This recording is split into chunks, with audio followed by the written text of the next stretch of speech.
Hello everyone, welcome back to the third class in our series on Do the Wrong Right Thing. And tonight we're going to be talking about thoughts and feelings. And really they may be the most important of all the themes because they tend to be the strongest determinant of our wellness and ease. So in the last two classes, we talked about different ways of facilitating awareness through talking and looking. And we determined that while talking is necessary, listening may be a better tool. And the same with eyesight. While looking is crucial, seeing may be more helpful. With thoughts and feelings, it's a bit different. They can be both beneficial and detrimental, depending on how we approach them. But one thing's for sure, we need them both. Let's remember, our brains are thinking machines. Scientists have said that we think between 20 and 60,000 thoughts a day, and there's obviously a wide range because I don't know if we can really measure it, but that's what they're trained to do. And we know that regardless of how much we meditate, that's probably not going to change.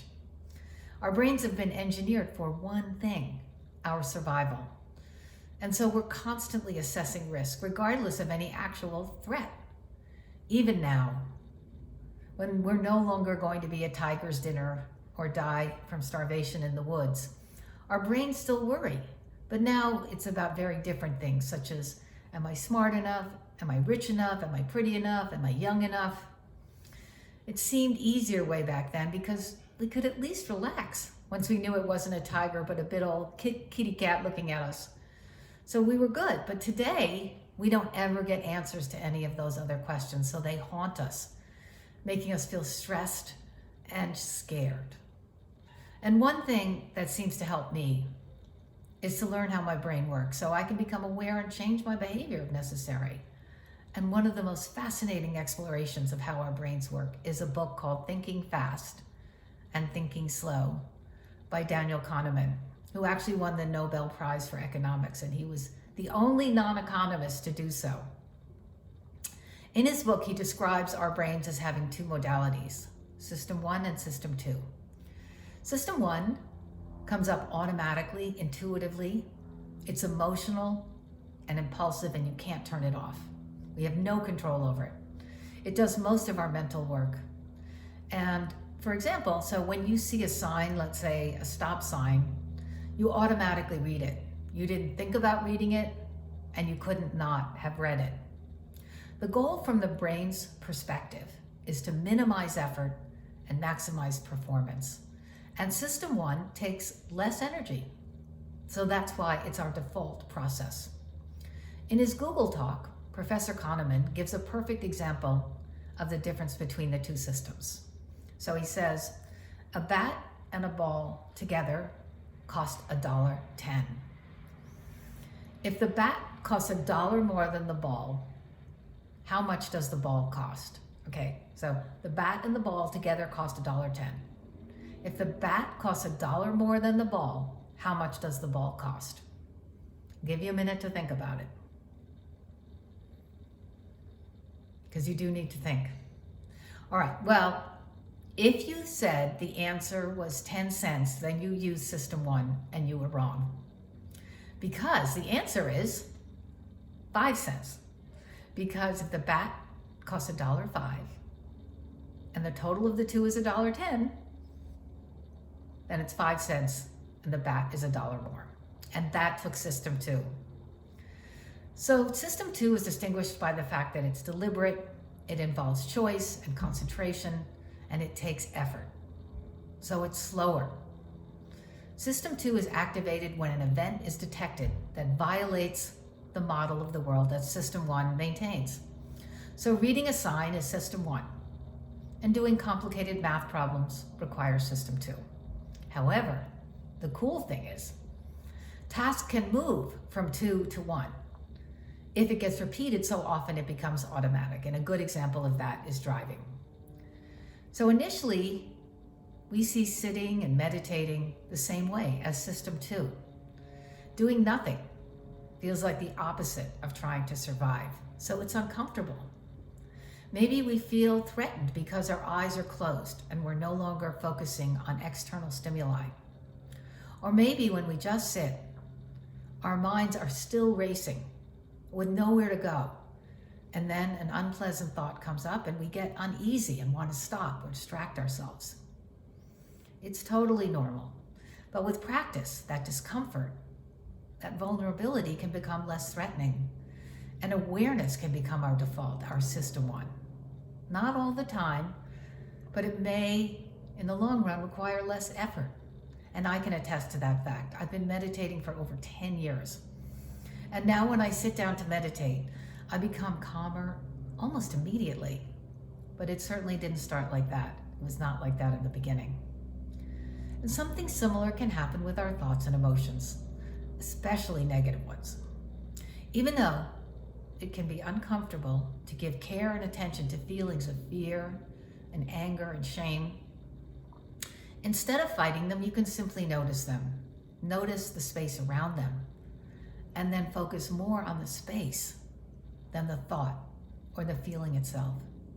For instance, once you recognize you're sad or angry or stressed, it helps to use System 2 to stop and observe, putting space between how you feel and the feeling itself, so you don't become the emotion. So you don't have to say, I am angry, I am sad. You can just say, oh, this is anger, this is sadness. That is a very powerful tool. And it's possible to let blame and fear and sadness pass through you without taking it too personally. And instead, you can just focus on the goodness and the fundamental worthiness of simply being human, of welcoming all emotions. As Rumi writes in his poem, The Guest House, welcoming all emotions, for they may be cleaning us out for some new delight. So with practice, we can have the confidence in our capacity to meet the stuff that life gives us, most of which we don't choose. And so, again, most of our thoughts and emotions are automatic, come directly from System 1. They take no effort, they just appear. So it's good to remember they're really just energy and motion, constantly moving through you. Almost like weather patterns. Sometimes it's stormy, sometimes it's cloudy, sometimes it's sunny. And with awareness, you understand that although you can't always control your thoughts and emotions, you can control your reactions to them. That's where System 2 comes in to bring back better weather. In the past 2 weeks, I've been consumed by watching this solo round-the-world yacht race called the Vendée Globe. And these sailors perfectly embody this process. They're thousands of miles from land, and they've been alone on their boats, having traveled 12,000 miles for 38 days, and they have 40 more days to go. And they have to deal with whatever nature throws at them. 20-foot waves, 40-knot winds, torn sails, broken rudders. Their mast is like 150 feet high, and they have to climb it up to get that sail down. So the cool thing is they post videos daily, and they talk about their struggles, acknowledging their feelings, and then just letting them go because they have to get on with their work of repairing the sails and fixing their rudders, bailing out the boat when it gets flooded with water. In fact, I've seen them soldering boat parts together in 30-knot winds in the dark. And they also have to just keep on suffering through another cold, wet, bumpy night till that race is over. Again and again. So I think we can think of it the same thing, because life is not unlike a solo yacht race. And we just have it a lot drier, a lot more comfortable, and we're not alone. So to approach our thoughts and emotions mindfully is to notice their transient nature, as well as to associate some of that pain and discomfort with a teachable moment. When we are suffering, it's the perfect time to investigate. What is the emotion? Where do I feel it? What was the trigger? And then bring compassion to ourselves. Once we have awareness without judging, we can choose how to respond. Awareness changes the quality of our energy. So there's a softening and allowing a sense of ease and equanimity instead of being in denial, which really just brings rigidity and fragility. Awareness allows us to build resilience and flexibility. The most important part of this is not to deny your feelings. That's not what mindfulness and not what awareness is all about. It's the opposite. Go with them, explore them, like the waves. It's actually much easier than trying to fight them. Remember Eckhart Tolle's quote, "What you resist persists." So awareness of our thoughts and feelings is the single most powerful tool for well-being. And it's totally within our power to exercise that faculty with concentration and effort initially using System 2.